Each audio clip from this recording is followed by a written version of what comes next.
Şimdi de bulvardayıq. Buranın bir yeni il temasıyla bəsbili. Təzə şeylər ekləyibdilər. Bak. Ne qəşəngdir. Dostlar, baxın, yoka yaxşıyır. Yolka stolu.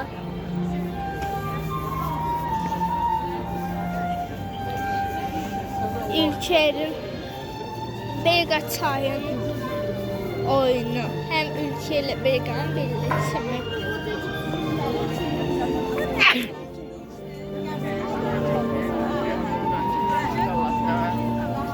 Buralar çok güzeldi.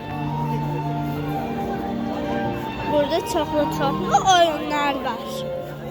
Pis. Videoma düştüğün yaxşı oldular kalasın.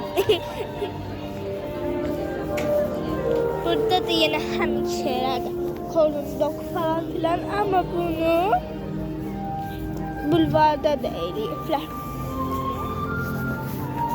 Her tarafta ayrı ayrı. Yol, sıfır. Bura gece olanda güzel görsen çünkü bütün Dostlar, ışıklar yanıyor. yukarıdan attırmışdım. Sağlam. Burada da şifalı zeytin turşusu vesaire turşular var. Hot dog yine. Hot Sen dog. bize günde gelmiyor ki. Yaxşı oldu geldiğimiz.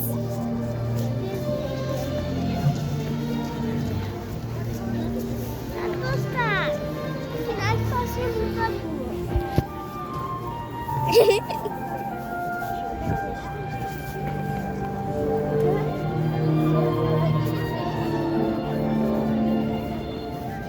Burada da oyunlar var. Şimdi biz bu oyunlardan oynayacağız. İndi ise hırta hırta alırıq.